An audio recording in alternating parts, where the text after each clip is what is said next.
this afternoon, I'm pleased that we're going to start with Toya. She's an entrepreneur from right across the street, Lake Ann Plaza. Toya has a juice bar. She has the Reston co-op for organic veggies. I really don't know much about that, but I'm going to send you links for both of those in email tomorrow. And Toya's been to culinary school. She's been through her own health journey, which is part of why she's doing what she's doing. And so with that, I present you Toya.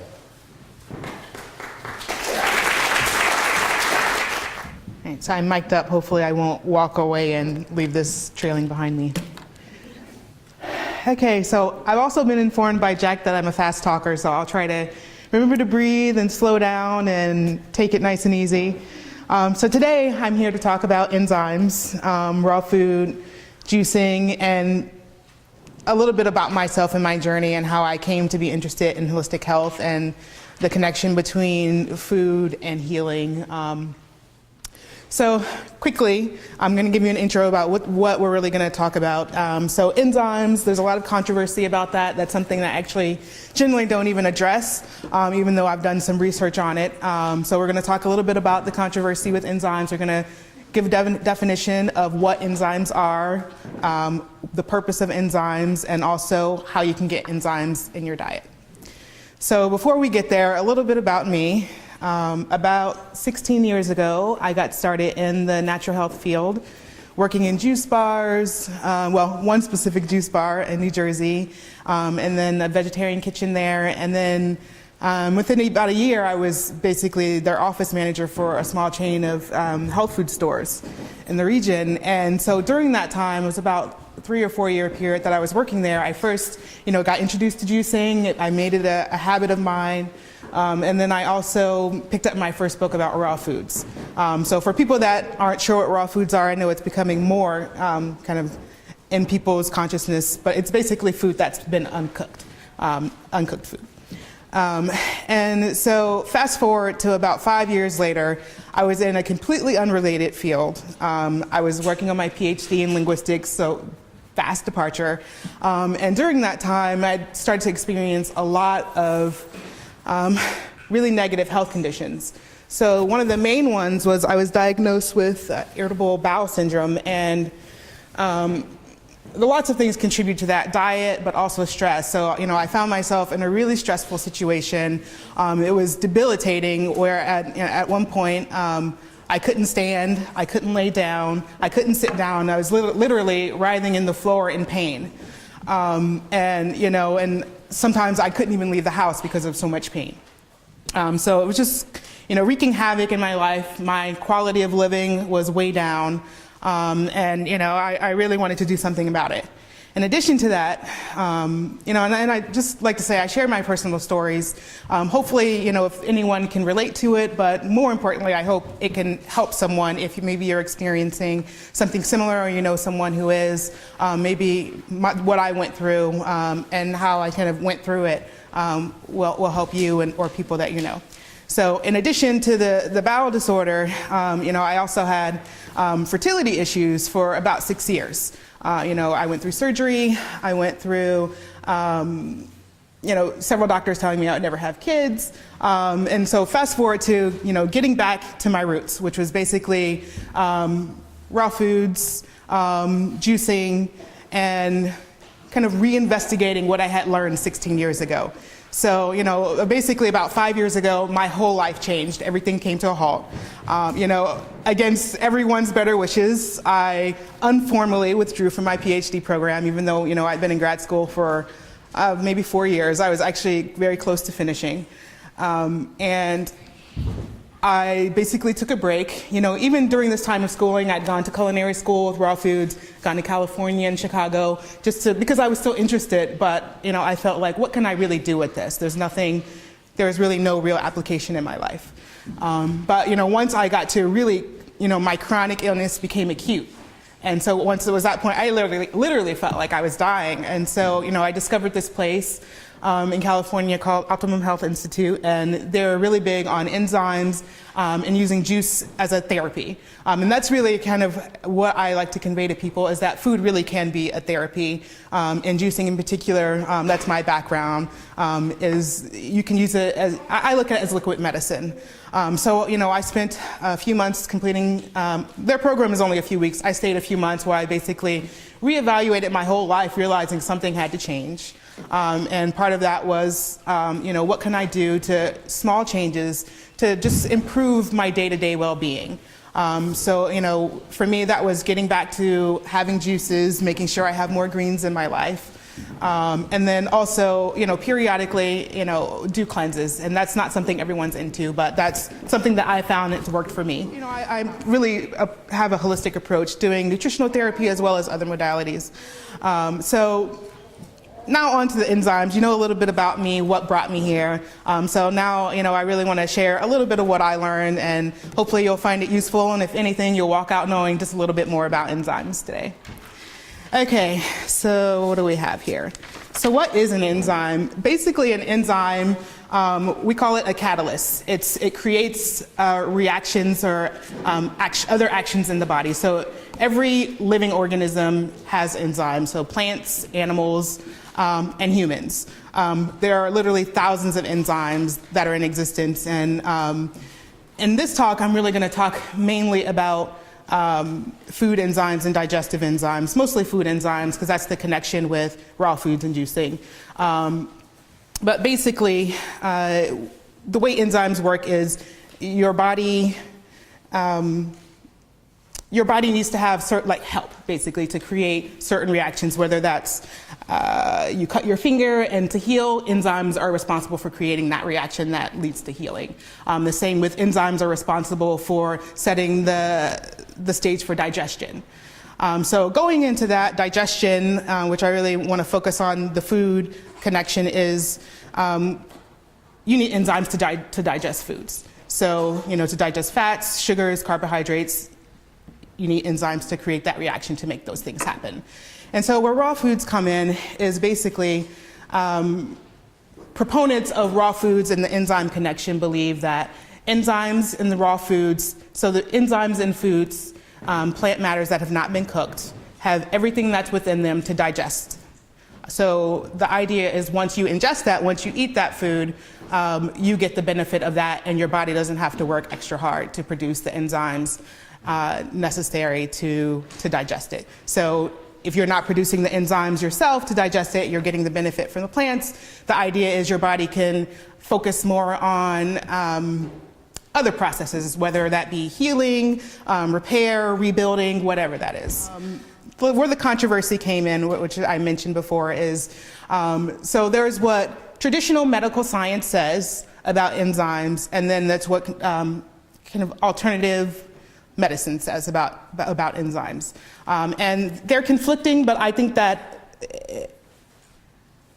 no matter which view you take, I don't believe it's been resolved. So the conflicting, where the conflict comes in is that when you eat food, the enzymes, when they travel down to your stomach, your stomach has acid. And so enzymes are heat sensitive, they're pH sensitive. So that's the raw foods. When you cook, you're killing most enzymes. Most enzymes are heat sensitive and will die when they're exposed to heat above 118 degrees Fahrenheit. And that's the same with pH. A lot of enzymes, most enzymes are also deactivated when they are in the presence of acids. So I think most of us know you have acid in your stomach that helps you break down food. Okay, so traditional medical science says that because we have the stomach acids, there's no way we're getting benefit from the enzymes in the food. And so kind of going to the other side, there are those like Dr. Gabriel Cousins. He has another natural juicing raw food center. He's based in Arizona.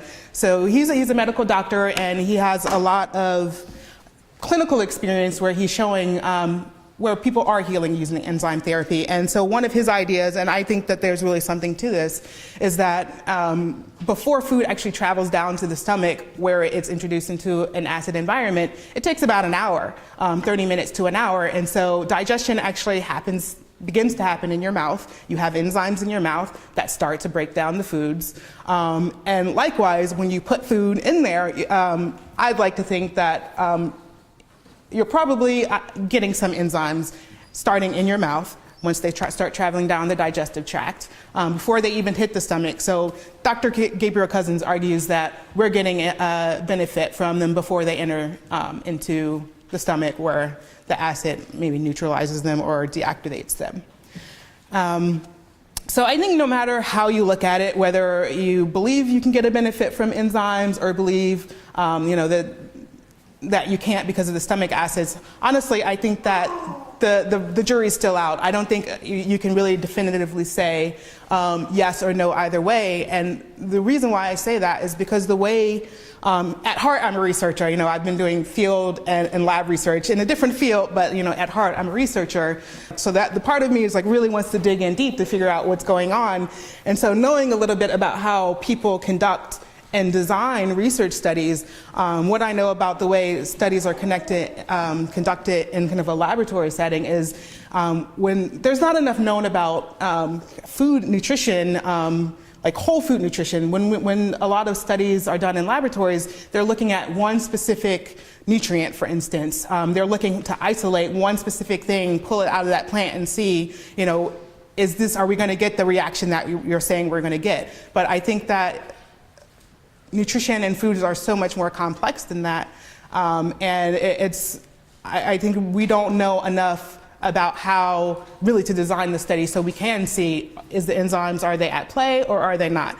But I think that, having experience personally healing through using raw foods, juicing, and really bringing back the connection between using food as your medicine, and then witnessing others who've, a little bit also controversial. I've personally met people who have healed their cancer using raw food and juicing. I've also personally met people who've reversed type 2 diabetes using raw food juicing. And I know one person in particular who, although type 1 diabetes is considered incurable, her numbers were significantly reduced following enzyme juicing therapy, and so her insulin dependence, she needs to basically take less insulin. So yes, these are case studies, but the way research is really compiled is both in the laboratory and in real life. In the laboratory, they're trying to control for every single variable. That's my son making noise back there, by the way. So in the laboratory, they're trying to control for every single variable, and life is just not like that. There's lots of other things to consider, environment, lifestyle.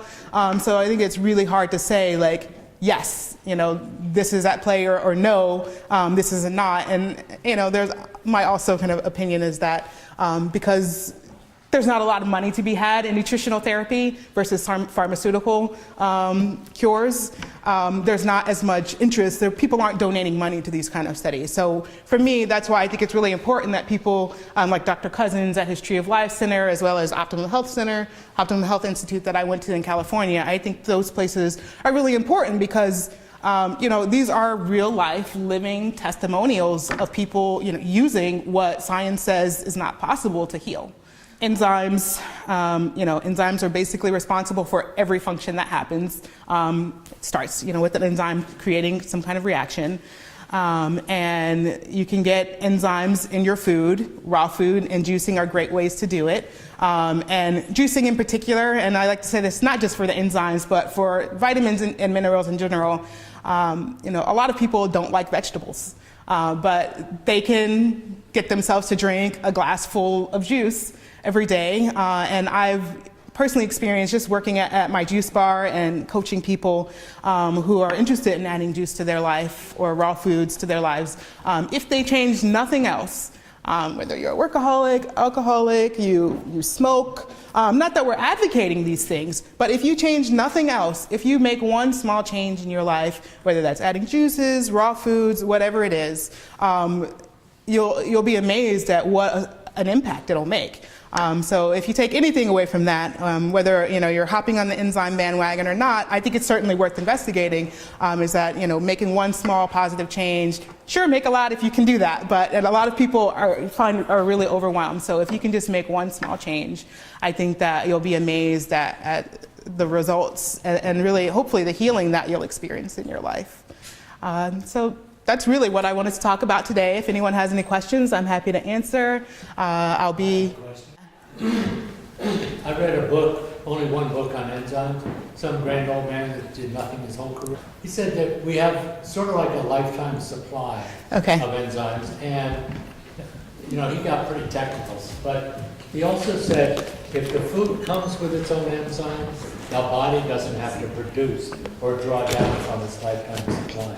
Yeah. Is that? Well, so what I know about that is that their enzyme supply or enzyme potential is basically determined by genetics. You inherit your enzyme potential. That just means, you have a lifetime supply. Every person makes a certain amount of enzymes, and it's dependent on who you are. It's genetics. With that being said, as we age and as we go through life and, are exposed to toxins, for instance, our biological systems, our bodies don't always work as well. So that's why, we're interested in things like food as medicine, supplements, enzyme therapy, to make it a little bit easier on our bodies so we can start to repair, we can start to heal, and let the food do a little bit of the work for us instead of our bodies, because we do expend a lot of energy focusing on digestion, for instance. And so the idea with that is as we age, our enzyme stores are lower, and so we can replace that by supplementing our diet with things like raw foods, juice, and even supplemental enzymes. Is there any? So I have a challenge juicing in the winter. Yes. Because it's so cold outside. Yes. I just want chicken broth or, a steak or, Right. some comfort thing. Well, and I personally do reduce I think the quantity of juice that I drink in the winter. Personally, from just knowing myself, knowing my body, I feel best when I have green juice every day from a digestion standpoint. But with that being said, lots of people do like to juice and juice fast with the changing of the seasons, and that includes winter. One thing that what's seasonal in the winter? Citrus. So if you don't feel called to juice during the cold weather, I would say do what feels best for you, but certainly citrus, that's a winter fruit, and I would partake in that for sure. Whenever this is kind of a new thing we started doing because people do miss a little bit of warmth, is we like to give some herbal tea when people are going to do juicing and juice fast. Yeah. I don't know, but your juice tastes way better than my juice. Well. And I think I shouldn't have that pineapple. Thank you. I shouldn't have, your juices, every time I taste them, my kids taste them, they love them. I think I've missed a couple of classes that you've done. When are you doing other classes? And do you keep the patent on these juices? I do have a few recipes on my website, which is a little plug, I guess, newfamilynaturals.com. I don't have any, that's the name of my business. There's a big sign over there, New Family Naturals. I don't have anything planned right now so far as classes. Last week I led a meditation class at a small business retreat. I'll probably, I'm interested in really holistic health. There's food as one component. And so that's something I'm focusing on too. But yeah, I think the best way to find out what we're doing is just to visit us online, Facebook. We put updates there. And so about how the juices taste, lots of trial and error. I've made lots of things that stink before I got to things that don't taste good. And so I think, if you are interested in, adding juice to your life, just start experimenting. What fruits and vegetables do you like to eat? Maybe try juicing those. Do they last only about 24 hours? So, okay, I feel like that's a talk unto itself. But basically, so far it's safety, vitamins, and minerals. The juice, Department of Agriculture will tell you 4 or 5 days. So far as safety. And if you do a test, you'll see that there is still vitamin, mineral content. So far as enzymatic activity, first, conducting research is really expensive, and the people that do it are usually private corporations that don't share their results. So far as enzymatic activity, it's believed that it's basically starts reducing right away, and it's because of oxidation, what happens when the enzymes come in contact with air. And so, a lot of people say drink it within 15, 20 minutes when you're looking specifically for the enzymes. But like I said, I'm not going to say the name of this company, but there's a juice company that they said that they tested their juices for many things, including enzymatic activity. And they said that they were happy with the enzymatic activity after several days. So, but they didn't share what the results were. And that's really the challenge, is that, a lot of what's out there is fueled by corporate interest. And they're not really always that forthcoming with the public with what the research says. I have a question. When juicing remove the fiber, therefore the glycemic load is pretty big, and so it spikes the sugar. So how do you offset it? Because I like the idea of juicing, but I try to stay away from it because of that reason. Yeah, that's a good point. And so I know, and I'm referencing people that I follow. So Dr. Cousins, for instance, is one. For some juicing protocols were developed under him. And basically the approach is you should have a basic understanding of how you personally react to sugar. And some people do not have, I should say, a sustained reaction to intaking large amounts of fructose through juices. But if you know that you're a person that does, then I would reduce it. So we, often when people have a serious condition, we'll recommend they follow a hypoglycemic or a low sugar protocol, which basically also follows on the idea of sugar can feed illness. But with that said, there are others, there's always conflict in research. But there's also research that shows that things like carrots, which are really quite sweet, can help kill cancer cells, which is why, like the Gerson Institute in Mexico, carrot juice is a big part of their protocol. So one thing you can do is you can dilute your juices, and that's one thing, when people get juices from us, when they buy a cleanse, we give them a guide with suggestions. You can dilute it by half. You can add things like cinnamon. Cinnamon is supposed to slow down the rate of absorption of sugar, but certainly, limit the amount that you're going to have. Some people have no problem, having large amounts of fruit juice, whereas others, they do find that they have a reaction. So I'd say like reducing the kind of the spike by diluting. And would you keep fat, for example, let's say you're going to drink it in the morning, maybe you would have, I don't know, a tablespoon of coconut oil to offset it with the... I've read that, yeah. And there are some, I think for different reasons, there are some juicing protocols that include things like hemp seed oil or coconut oil, along with juicing. Yeah. Well, kind of along those lines, are there reasons to exclude the fiber from the juice? Okay, so I make juice myself in Vitamix. I'm doing that. Right, and you keep the fiber in, so smoothies. Yeah, so I mean it's a slightly flippant answer, but only because I like it so much. I like to repeat this. So there's this person who's into raw foods that says, well, why do you keep the fiber out of your coffee? So if you're a coffee drinker, you basically the water goes over the fiber, which is the ground up beans, because it's a beverage. And so we're looking at, I look at it literally as a liquid medicine. When you have a smoothie, which smoothies are awesome, I love smoothies. But if you have kind of ounce for ounce, comparing the volume, you have more vegetables that can get into a juice because you take the fiber out, then you can get into a smoothie. And so, I think that both are great, and both should, if you can, include them in your daily or weekly regimen. So, hopefully I didn't offend you with that answer, but really it is, it's kind of two options, two ways that you can certainly, there are people that don't juice, but they do smoothies, and they also have noticed really great changes in their lives by having a daily green smoothie. So you're thinking that the juicing is a thinner, it's more liquidy than... Well, yeah, so it is. The idea is that you can assimilate it quicker because the fiber's not there, and it can get into your bloodstream, the nutrients that you're trying to get faster, because your body doesn't have to spend as much time digesting the fiber. To tag on to that, though, so when you're juicing, you're separating fiber. There's really two kinds of fiber. There's soluble and there's insoluble. When you're juicing, so the insoluble fiber is like our body can't digest it. It's kind of like sweeps out the intestines. We need both types. What's left in the juice is actually water-soluble fiber. So there is a little bit of fiber left in there. Otherwise, it would be pretty almost clear, whatever you juiced, if there was no fiber left. But yes, you are removing the bulk of the fiber. Because I think your concept of the whole of keeping the fiber in is that it's going to be really thick. That it depends on how much liquid you put in, how much water or whatever. Yes. I mean, it could be just as thin as it. Sure, definitely, yes. It's just a matter of what we call it. One we call a smoothie, which is the fiber hasn't been removed, and one is juice, which it has. And I think they both have their place for sure.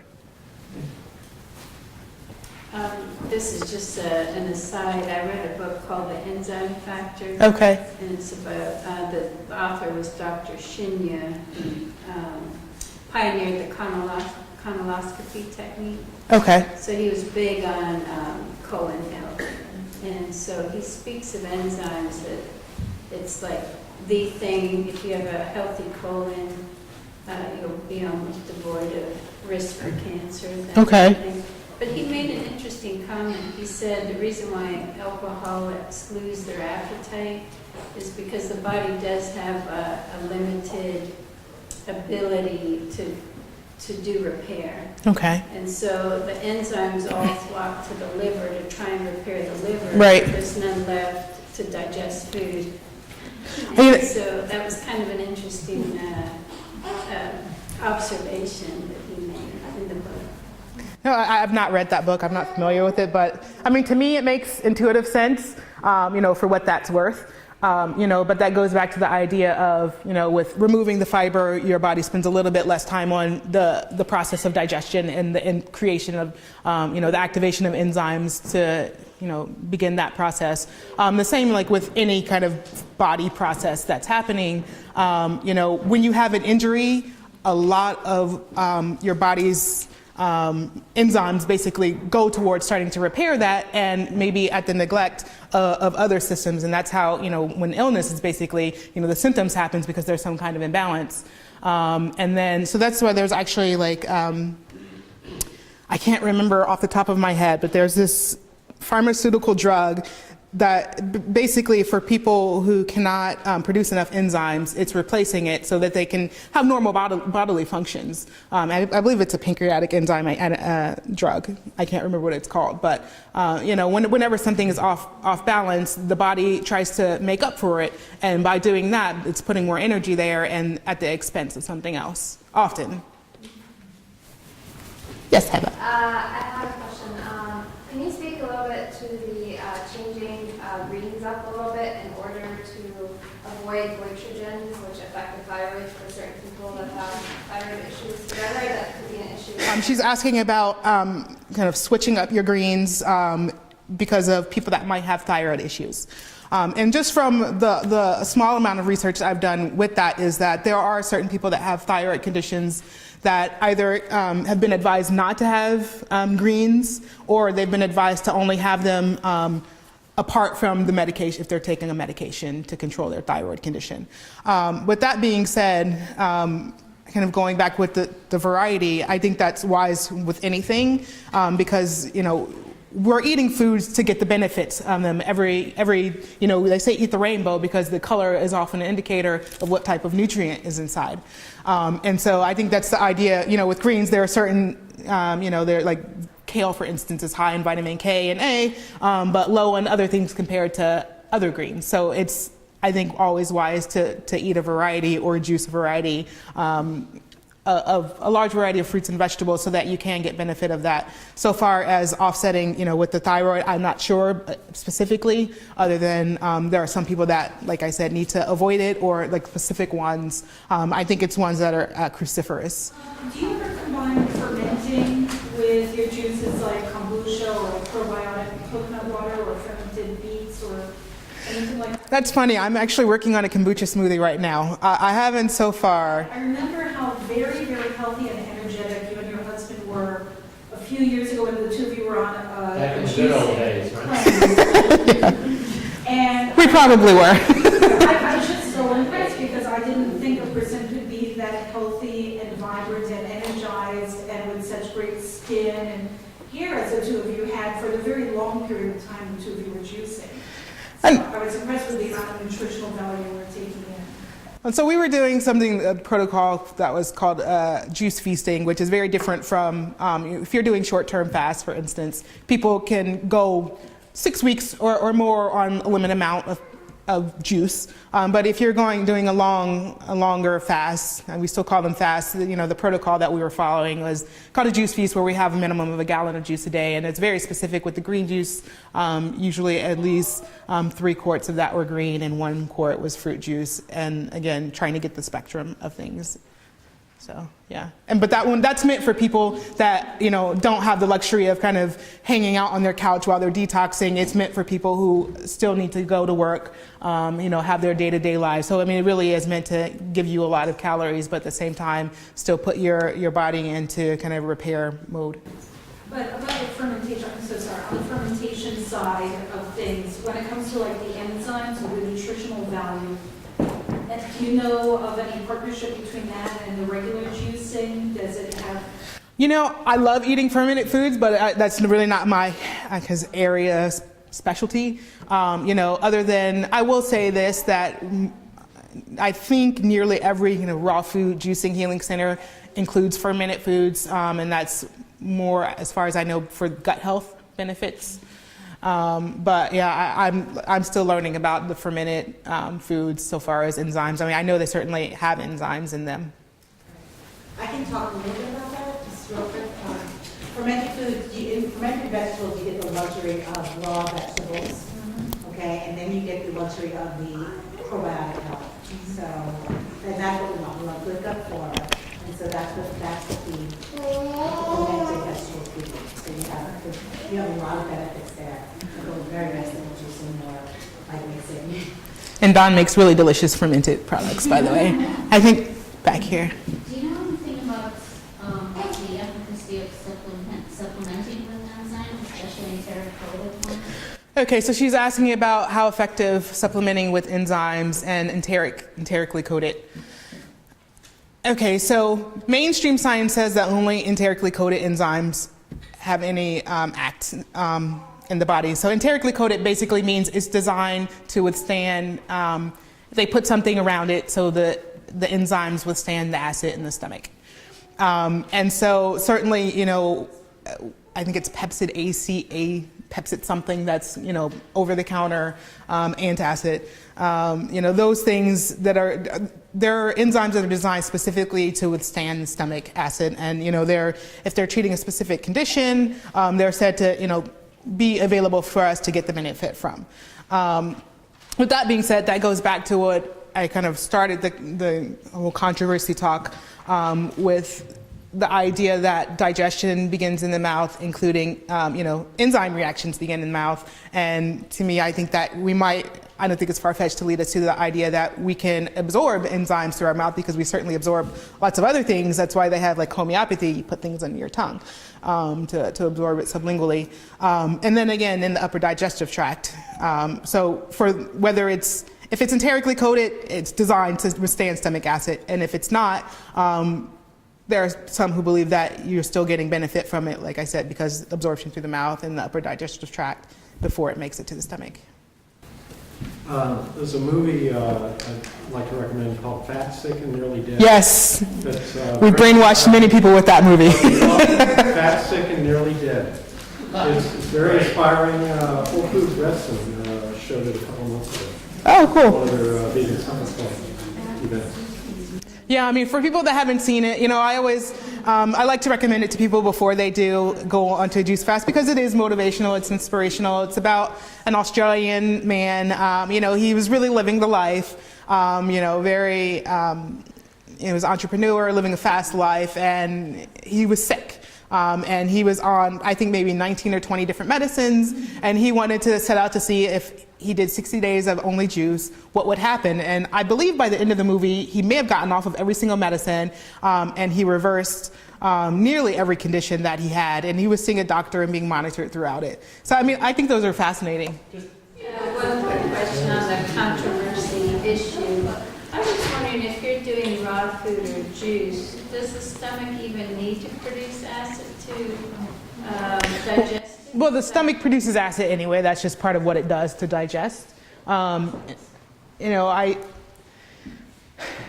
read something that says, and I don't know how valid this is, that when you're eating things like raw food, it needs to produce less. It produces less. but producing acid is just what the stomach does, and it produces acid to help break down the food into its component parts so it can be taken up by the bloodstream as nutrients. I was wondering if the acid is just if you're eating animal products, like, it isn't. Yeah. I'm a vegetarian. Can you comment on how a lot of juices are alkaline, and then also the healing aspect of juicing, because you mentioned, I guess, that people have any digestion issues? Yeah, so she was asking about alkalinity. I didn't really talk too much. I may have briefly mentioned that enzymes are affected by several things, like the two major ones that we talk about are heat and pH. And so, the pH, the idea is that when you eat raw foods, and fermented foods, they cause a more alkaline state in the body. And so the thing is, you don't want to be too acidic and you don't want to be too alkaline. So it's kind of a fine balance. And you're like slightly alkaline is really the state that you're looking for. But with that said, most people have a primarily acidic diet. And so that's why, eating things like raw foods are good because, it helps promote a more alkaline state. Yeah. Well, let's thank Toya here. Thank you.